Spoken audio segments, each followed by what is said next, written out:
The story is titled, He Didn't Run. He mailed himself out in a crate. They tell you it's the lack of space that breaks you, the way four walls press in until your lungs forget how to fully expand. But that's a lie. It isn't the lack of space. It's the lack of choice. You eat when the bell rings, you sleep when the lights cut, and you shit when the man upstairs decides to unlock the water. I was 29 when the heavy steel gates of Ironwood Correctional Facility slammed shut behind me, severing the life I knew from the gray, endless purgatory I was about to inhabit. My name is Elias Thorne, 29, male, and before Ironwood, I was a logistics manager. That's the polite way of saying I moved things that weren't supposed to be moved. I didn't carry guns, and I never sold a bag on a corner. I was the guy with the clipboard and the shipping manifests, the one who knew how to bury a kilo of product inside a shipment of industrial carburetors so deep that even the dogs wouldn't sniff it out.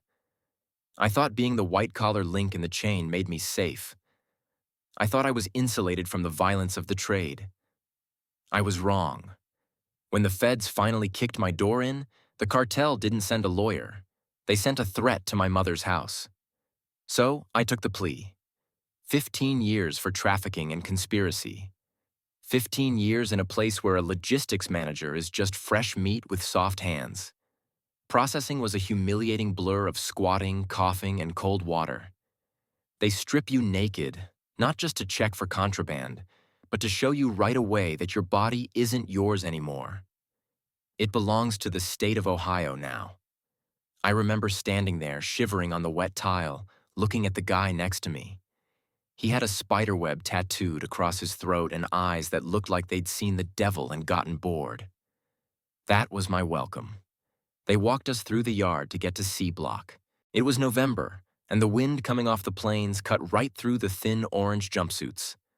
The yard was a chaotic ecosystem of segregated misery. You had the weight pile, where the Aryan Brotherhood guys pumped iron until their veins looked like garden hoses. You had the basketball court, dominated by the disciples.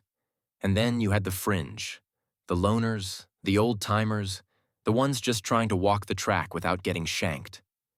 I kept my eyes on the heels of the guard in front of me, terrified that eye contact would be interpreted as a challenge. My cell was a 6x8 concrete box on the third tier. It smelled of stale tobacco, mold, and unwashed bodies. My cellmate was already there, lying on the top bunk, staring at the ceiling. Marcus Vegas Vhane, 48, male, didn't even look down when the gate buzzed open and I stepped inside. He was doing life without parole for a botched robbery that left a bank guard paralyzed. He was thick-shouldered with graying hair and a stillness about him that was more unsettling than aggression. "Top bunk's mine," Marcus said, his voice like gravel grinding in a mixer. "You snore, I wake you up. You piss on the seat, you lick it up. We clear?" "Clear," I whispered, dropping my canvas bag on the thin, stained mattress of the bottom bunk. The first week was a haze of terror and boredom. The noise in C Block never stopped. It was a constant industrial roar, shouting, metal clanging on metal, the buzzing of the electronic locks, the thud of boots on the catwalks. You couldn't think. You couldn't dream. You just reacted. I learned quickly that survival wasn't about being tough. It was about being useful or invisible. I couldn't fight, so I tried to disappear. But Ironwood doesn't let you disappear. The prison industry complex needs bodies. Because of my background with shipping and inventory, the classification officer assigned me to the prison industry sector, specifically the furniture shop. It sounded better than the laundry or the kitchen, but I didn't realize what I was walking into. The shop was run by CO Higgins, 34, male, a guard with a thick neck and eyes that constantly scanned the room for a reason to use his baton. He wasn't just strict, he was sadistic. He ran the shop floor not like a factory, but like a personal fiefdom. We built high-end office desks and cabinets for state buildings, beautiful mahogany and oak pieces that retailed for thousands on the outside. We got paid 40 cents an hour. "Thorne," Higgins barked on my first day, throwing a heavy manifest onto the dusty workbench. "I see you can count. Don't get cute with the inventory, A single screw goes missing, and I strip-search the whole crew. You understand? Yes, sir, I said, keeping my head down. The shop was loud, filled with the scream of table saws and the smell of sawdust and varnish. It was dangerous, too. Tools went missing. Arguments over workspace turned into bloody brawls behind the lumber stacks. But as I looked around that warehouse, watching the forklifts move massive pallets of finished goods onto the loading dock, a strange, cold feeling washed over me. It wasn't hope. It was recognition. I watched a forklift driver load a massive crate onto a truck. The driver signed a paper, the gate opened, and the truck drove out. Just like that. No checks, no pat-downs, just paperwork and product. I looked at my hands, already covered in sawdust. I looked at the high, barred windows. 15 years. I wasn't going to make it. I'd be dead or turned out within 2. I felt the panic rising in my throat, the walls of the shop closing in. I needed a way out. And as I stared at the unfinished cabinets, the smell of fresh timber filling my nose, I realized the only thing I knew how to do was ship things. I wasn't a gangster. I wasn't a fighter. I was a logistics manager. And for the first time since the handcuffs clicked on, I started to think like one again. The idea was insane, suicidal even. But as the heavy steel door of the shop slammed shut at the end of the shift, locking us in, the seed was planted. I wasn't going to run. I was going to be inventory. The winter turned to a wet, grinding spring, and the sawdust in the furniture shop became a second skin. I breathed it in until I was coughing up oak and maple phlegm in the middle of the night. But the shop was the only place where the noise of the prison faded into the background, replaced by the rhythmic thwack hiss of pneumatic staple guns and the scream of the planer. I wasn't just an inmate anymore. To CO Higgins, I was a calculator that could talk. Higgins was running a side hustle. It wasn't hard to figure out. High-grade lumber marked as waste on the manifests was disappearing, likely ending up in his pickup truck for personal projects or off-the-books sales. I cooked the inventory logs for him, burying the missing board feet under production error or water damage. It made me an accomplice, which meant he stopped tossing my cell during shakedowns, but it also meant he owned me. If the warden ever audited the books, Higgins would feed me to the wolves without blinking. "You're good with the numbers, Thorne," Higgins muttered one afternoon, leaning over my shoulder, smelling of stale coffee and chewing tobacco. "Keep them balanced. I don't like surprises." "No surprises, boss," I said, not looking up. That was the routine. Keep your head down, balance the lies, and watch the loading dock. I spent months studying the rhythm of the trucks. Tuesday and Thursday pickups. The driver, a heavy-set civilian named Miller, 50s male, never checked the crates. He just wanted his signature so he could get back on the highway. He was the weak link. But the problem wasn't the truck. It was the box. We were building oversized filing cabinets for the Franklin County Courthouse. Big, heavy, industrial-grade units. I saw the blueprints and felt a jolt of electricity that nearly made me drop my clipboard. The dimensions were perfect. 4 feet high, 3 feet wide, 2 feet deep. Tight, but enough for a man to curl into a fetal ball if he didn't mind losing the feeling in his legs. But you don't just climb into a box. You have to build yourself a coffin that breathes. I needed help. In Ironwood, asking for help is usually a death sentence. It gives someone leverage over you. But I couldn't nail the lid shut from the inside. I needed a partner, someone who could operate the nail gun, seal the manifest, and load the pallet without looking guilty. I watched Marcus Vegas Vhane for weeks. He was a lifer, meaning he had no hope of parole, but he also had no fear of consequences. He worked in the loading bay, running the forklift. He was the one who moved the pallets from the shop floor to the dock. It was too perfect. It was also terrifying. If Marcus was a rat, I was done. If he was crazy, I was done. One night, the block was locked down after a stabbing in the showers. The ventilation was off, and the air was thick with humidity and tension. Marcus was on the top bunk, reading a tattered Western paperback. "You got family out there, Vegas?" I asked, my voice barely above a whisper. He didn't lower the book. "Had a daughter. She stopped visiting 5 years ago." "Why?" "I'm leaving," I said. Marcus lowered the book slowly. He looked down at me, his face a map of scars and gray stubble. "Parole board denied you last month, I heard." "Not parole," I said. "Tuesday, the courthouse shipment." The silence that followed was heavy enough to crush a man. Marcus stared at me, his dark eyes unreadable. He could have called the guards right then and traded me for a carton of cigarettes or a transfer to a lower security block. Instead, he swung his legs over the side of the bunk and dropped to the floor, landing silently. "The courthouse cabinets," he said, his voice low. "They're double-walled oak, heavy." "I can modify the back panel," I whispered, my heart hammering against my ribs. "Create a false compartment. I can fix the weight on the manifest so the driver doesn't get suspicious. But I need someone to strap the crate, someone to put it on the truck." Marcus walked to the bars of the cell, looking out at the tier. "You know what happens if they catch you in that box, Elias?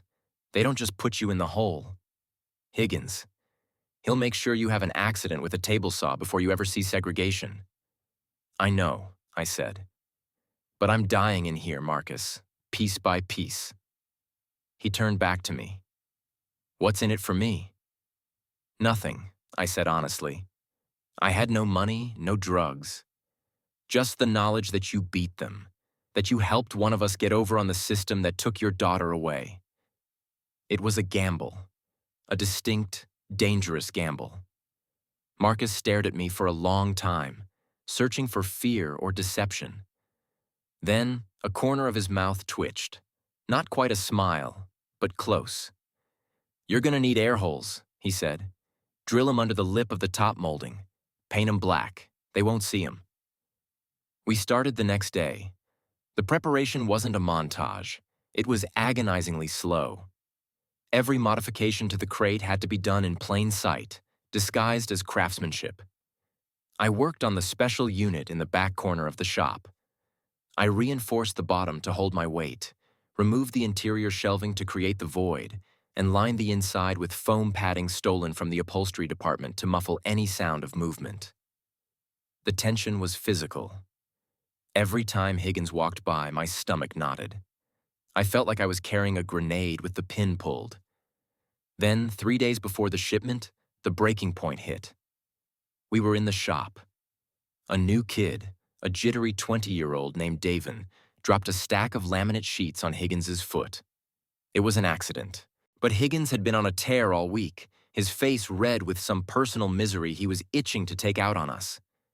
Higgins didn't yell. He just unhooked his baton.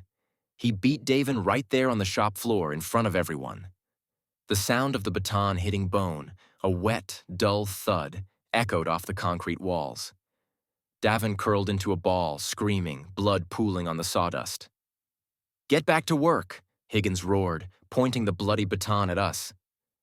"Anyone else wants to be clumsy, step up." I stood by my workbench, gripping a chisel so hard my knuckles turned white. I looked at Marcus across the room on the forklift. His eyes met mine. There was no hesitation in them anymore. The violence hadn't scared him. It had focused him. We weren't just escaping a prison. We were escaping a slaughterhouse. That night, Marcus whispered down from the top bunk. "Tuesday, I'll get the banding straps ready. You just make sure you fit." The plan was locked. But the universe has a way of twisting the knife. The next morning, Higgins walked up to my station, tapping the special unit, my escape pod, with his baton. "Change of plans, Thorne," he said, grinning like a shark. "The warden wants to inspect the courthouse order personally before it ships. He's coming down Tuesday morning. Wants to open every drawer, check the quality." My blood ran cold. If the warden opened that cabinet while I was inside, it was over. But if I wasn't inside when it was loaded, I was never leaving. I had 48 hours to figure out how to be in a box and not be in a box at the same time. The logistics had just become a nightmare. We had 18 hours to reinvent physics. The problem wasn't the box anymore. It was the timeline. The warden inspecting the crate meant I couldn't be inside it when it was on the shop floor, but I couldn't get inside it once it was on the loading dock in front of the cameras. We needed a blind spot, a gap in the world between inspected and loaded. Sunday night was a fever dream. I didn't sleep. I lay on the bottom bunk, rehearsing the contortion in my mind. Head down, knees to chest, left shoulder rotated forward. I was 5'10". The interior void of the cabinet was roughly 34 inches by 22 inches. I wasn't entering a vehicle. I was entering a geometric impossibility. "You gotta go in through the back," Marcus whispered in the dark, his voice barely audible over the snoring of the cell block. "We can't nail the back panel. I'll cut the heads off the nails, glue them in place so it looks finished. The panel will just be sitting there, held by friction. Once you're in, I slap the banding straps around the whole unit. The plastic tension straps will hold the back panel tight. It'll look factory sealed." "And Higgins?" I asked. "I got Higgins. Greed makes men stupid, Elias. I'll make him stupid." Tuesday morning broke with a sky the color of a bruise. The shop was freezing. My hands were shaking so bad I had to grip the edge of my workbench to steady them. At 09 Olardo, the heavy steel doors rolled up, and the warden walked in, flanked by 2 lieutenants and Higgins. Higgins looked nervous. He'd smoothed his uniform, trying to look like a professional instead of a petty thief. The warden, a tall man with a face like a dried apple, walked straight to the shipment. My heart hammered against my ribs like a trapped bird. I stood at attention by the sander, watching him run his hand over the oak surface of my coffin. "Good grain," the warden muttered. He pulled the top drawer open. It slid on the ball bearings with a soft shh. I stopped breathing. If he pulled the bottom drawer all the way out, he'd see the false backing. He'd see the modification. He reached for the bottom handle. "Sir?" Higgins interrupted, his voice cracking slightly. "The manifest needs your signature before the driver can back in. Protocol." The warden paused, his hand hovering inches from the handle. He looked at Higgins, then straightened up. "Right, let's get it done." He walked away. He didn't open the bottom drawer. I exhaled, and the sound was so loud I thought it echoed, but no one turned. The inspection was over. The approved sticker was slapped on the side. Now came the gap. The truck driver, Miller, wasn't there yet. He was 10 minutes out. The warden and his entourage left the floor to go to the office. It was just us, the crew, and Higgins. Marcus made his move. He walked over to the scrap bin near the office door, where Higgins was wiping sweat off his forehead. "Boss," Marcus said, keeping his back to the cameras. "That walnut stock you set aside? The warped stuff? The new inventory guy is coming tomorrow. If that wood is still here, he's gonna log it." Higgins's eyes widened. That was $500 of stolen lumber. "Load it in the back of my truck. Now, before the driver gets here." "I can't leave the floor, boss. You gotta drive it around to the Sally port. I'll push the cart out the side door." Higgins hesitated, looking at the shop, then at his wallet's interests. 2 minutes. You get that wood to the door in 2 minutes." Higgins walked out the side exit to get his personal vehicle. "Now," Marcus hissed, turning to me. The adrenaline didn't hit like a rush. It hit like a blow to the head. I sprinted to the cabinet. Marcus was already there, prying the false back panel off with a flathead screwdriver. It popped loose. The space looked impossibly small.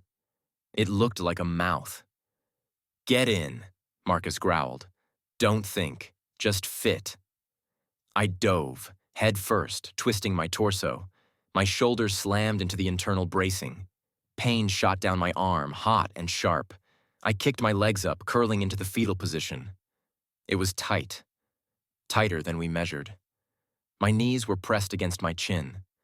The foam padding I'd stolen smelled of mildew and chemical glue. "Pull your head in," Marcus urged. I tucked my chin. The back panel slid into place, plunging me into absolute darkness. For a second, panic flared. Pure, primal claustrophobia. The walls were touching me everywhere. I couldn't expand my chest to take a full breath. I was buried alive. Get out, get out, get out. Then came the sound. Zzz, thwack. The pneumatic banding machine. Marcus was strapping the crate. The plastic band tightened around the oak box, cinching the loose back panel against the frame. I felt the pressure squeeze the wood. I was sealed in. Hold tight. Marcus's voice came through the wood, muffled and distant. Here comes the ride. The vibration of the forklift tines sliding under the pallet shuddered through my bones. Then, the lurch. I was airborne. The sensation was nauseating. I swung in the dark, blind and helpless, entirely dependent on a man who had killed someone for a few $1,000s. The sound of the shop, the saws, the voices, drifted away. Then, a new sound, the rumble of a heavy diesel engine, the loading dock. Right there, Vegas, I heard a new voice, Miller, the driver. Don't scratch the paint. You want it against the cab? Marcus asked. Yeah, lock it in with the load bar. I felt the crate lower, a heavy thud as the pallet hit the metal floor of the trailer. You're good, Marcus said. He wasn't talking to the driver. He was talking to the box. Don't come back, Elias. Footsteps walked away. Then the terrifying metallic clang of the roll-up door slamming shut. Silence. Then darkness. Then the roar of the engine starting up. The trailer jerked, throwing me against the hard oak wall. We were moving. I was out of the prison. But I was trapped in a box, in a truck, with no way to open it from the inside until the straps were cut. I had mailed myself into a void, and as the truck hit the potholes of the access road, the reality set in. I had traded a cell with bars for a cell with none. And the air was already getting warm. There is no clock in a coffin. Time is measured only in pain. The cramping of a calf muscle, the numbness spreading from the toes up to the hip, the shallow, hot sips of air that taste of varnish and recycled fear. The ride felt like it lasted a century. Every pothole on the interstate was a seismic event that slammed my skull against the oak bracing. I bit through my lip somewhere around mile marker 20, just to keep from screaming. The heat was the worst part. We had built a double-walled oak cabinet, effectively an insulated oven. My body heat had nowhere to go. The sweat didn't drip. It pooled, soaking my clothes, making the plywood floor slick. I hallucinated in the dark. I saw Higgins's face laughing in the grain of the wood. I saw Marcus Vhane standing in the yard, looking at the sky. I wondered if he was already in the hole, or if he was back in his cell, staring at my empty bunk, waiting for the siren. Then, the deceleration. The aggressive hiss of air brakes, the lurch of a turn, then the backing up, the incessant beep, beep, beep that pierced the wood like a needle. The engine cut. Silence rushed in, louder than the noise. Heavy son of a bitch, a new voice grunted. Not Miller. Someone else. Just put it on the dock. Maintenance will move it upstairs in the morning, Miller said. I got another run to Cleveland. Sign here. The sound of a pallet jack sliding underneath. The lift. The roll. The drop. I hit the concrete floor hard, the shockwave jarring my teeth. Then, footsteps fading. A heavy metal door slamming. The locking of a deadbolt. I was alone. I waited. I counted to 1,000, then 2,000, forcing my breathing to slow, straining my ears for the hum of a floor polisher or a security guard's radio. Nothing. Just the settling groans of a large building. I tried to move my legs. They were dead weight, pins and needles exploding in a white-hot riot as the blood tried to return. I had to get out. The air holes Marcus and I had drilled were small, and the oxygen was getting heavy, stale. I pushed against the back panel. It didn't budge. The plastic banding straps, industrial grade, meant to hold 1,000 pounds of furniture together, were doing their job. They had cinched the loose panel tight against the frame. Panic, cold and sharp, spiked in my chest. I had mailed myself into a tomb. I pushed harder, bracing my shoulder against the front of the cabinet and kicking backward with my heels. The oak creaked, but the straps held. I grunted, thrashing in the dark, skinning my elbows against the rough interior. "Come on," I wheezed, the air growing thin. "Come on, you piece of shit." I stopped. I couldn't muscle the straps. I had to break the structure. I curled my knees to my chest as tight as they would go, compressing myself into a ball of kinetic energy. I aimed my heels not at the center of the panel, but at the bottom corner, where the joinery was weakest, where I had deliberately used less glue during the build. I kicked. A dull thud. I kicked again. A crack. I screamed with the effort, a feral sound swallowed by the box, and lashed out a third time. The wood splintered. The corner of the back panel gave way, and the tension of the plastic strap snapped the weakened wood outward. A jagged triangle of light pierced the darkness. I clawed at the hole, tearing my fingernails on the splintered oak, ripping the opening wider until I could shove a leg through. Then a hip. I tumbled out onto the cold concrete floor of the Franklin County Courthouse loading dock, gasping like a man dragged from the bottom of the ocean. I lay there for a long time, shivering violently, covered in sweat, sawdust, and blood. I couldn't stand. My legs were useless rubber. I dragged myself behind a stack of pallets, vomiting bile onto the floor. I looked back at the crate. It sat there, innocent and broken, a hollow shell. It looked like a magic trick gone wrong. Getting out of the building was a blur of paranoia. I found a janitor's uniform in a laundry bin. Too small, smelling of bleach, but it covered the prison grays. I walked out the service exit at 3 a.m., stepping into the cool, damp air of downtown Columbus. I didn't run. You don't run when you're free. Running attracts attention. I walked. I walked until the city turned into suburbs, and the suburbs turned into cornfields. That was 6 years ago. I wish I could tell you that freedom feels like a triumph. I wish I could tell you that the air tastes sweeter and the sun feels warmer. But the truth is, the box never really leaves you. I live in a small town in Oregon now, under a name that belongs to a dead man. I work in a lumber yard of all places. I stack wood.